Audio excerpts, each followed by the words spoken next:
everyone, and welcome to another episode of Rick's Garage. I'm, of course, your host, Rick the Welder, and today's episode is a little bit of a frustrating one, and that frustration started right after last episode when I went to take Miss Vicky for a test drive. Still have some daylight behind me, so let's get this show on the road and take Miss Vicky for a test drive. The hell? You piece of shit won't give me any gear. Last episode I mentioned that the new pressure plate had more tension on the springs than the factory one. It turns out that the tension on those new springs is so high that the factory hydraulic system actually can't overpower them in order to properly disengage the friction plate from the flywheel. For those of you not familiar with the term hydraulic, it refers to a system that uses fluid or liquid to perform work.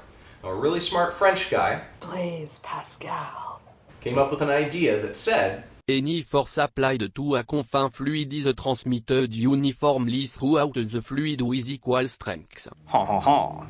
What this means is if you have a sealed piston connected to a second one, whatever force you apply to the first one is transmitted through the fluid and will directly affect the second, and the same is true in reverse. Now here's the cool part. If we get a bigger second piston, that same force applied from the first time spread over the larger surface area will start multiplying the work being done. And that's basically how a hydraulic clutch system works. Now in my case, the slave cylinder, or second piston in this example, is staying the same, and the master cylinder is the one being replaced. It's got a larger volume internally, which will move more fluid, and as a result, give the slave cylinder more stroke to flex the pressure plate springs. Now that you've all had a crash course in fluid power, let's take a look at what we're installing and where it goes. Here's the new Wilwood clutch master cylinder that we're going to be installing. Pretty nice looking unit. The guys at Spec fabricated this adapter plate, so that should be a direct replacement for the OE clutch master cylinder. As well, they've got a stainless steel clutch line that's going to replace the factory hard line and flex line all the way to the hard line that's attached to the slave cylinder. So let's get started by removing the factory clutch master cylinder.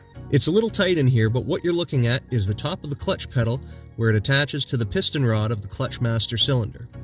The pin's held in with this clip that's easily removed with a pair of needle nose pliers. The pin pops through and that disconnects the top of the pedal from the piston rod. All that's left is to remove the two 12mm nuts on either side, and the whole clutch master cylinder will be able to pop through the firewall. Under the hood, we're going to have to get that battery out of the way, and I'll take the camera and place it on the tray for a better look at where we're going to be working. The factory clutch master cylinder is tucked in behind the driver's side strut tower. I've already gone ahead and disconnected the flex line from the master cylinder and capped it off. All that's left to do is to disconnect the hard line, and the clutch master cylinder can pop out. To remove the factory hard line, you're going to need a 10mm for the fitting and a 17mm wrench as a holdback. Now when I do this, I'm going to make sure that this whole area is going to be covered with rags. As well, I'm going to have some Ziploc bags ready to slip over top of things that could be dripping brake fluid. Because remember, brake fluid is very bad for your paint. Even though it's the engine bay, I want to make sure that the paint doesn't get damaged. With the new clutch master cylinder installed, everything's all hooked up. Stainless steel line going all the way up here, straight to the factory hard line to the slave cylinder.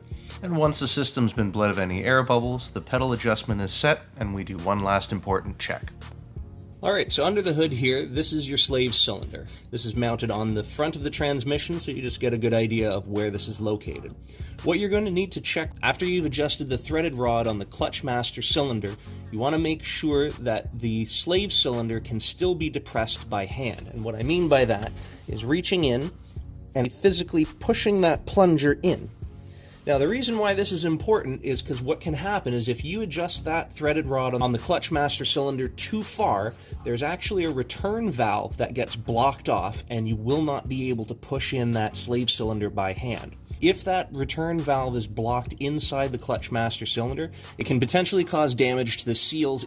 As well, it will make the slave cylinder so that it is no longer self-adjusting. Say what? So as the clutch wears, this fork will naturally start moving out as the clutch disc gets thinner. The problem is that if that return valve is blocked, this slave cylinder will not automatically extend to take up the slack for the different position of the clutch fork. Okay, now that I've shown you this, let's hop back into the vehicle for one last look.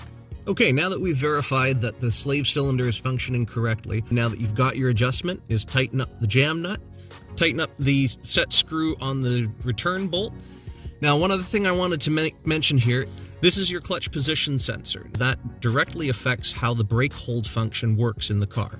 If you find that after you've made your adjustment that the brake hold function no longer works, this is what you adjust to make it function again.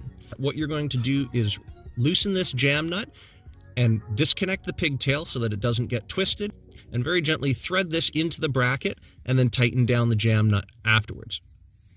A good rule of thumb is to adjust this approximately the same amount that you've adjusted that. Once it's at the appropriate depth, tighten up that jam nut, plug in your wiring harness, and then check the brake hold function once again. Alright, now that the new clutch master cylinder has been installed and the system's been bled, the clutch operates correctly. Because of the higher tension springs, there's a considerable pedal feel difference compared to stock. Well, although that will take some getting used to, it might loosen up during the break-in period. Hopefully this is the only gremlin that we're going to have to chase out of the system, but time will tell. So make sure to hit that subscribe button for instant notifications as soon as a new episode is ready, and as always guys, thanks very much for watching.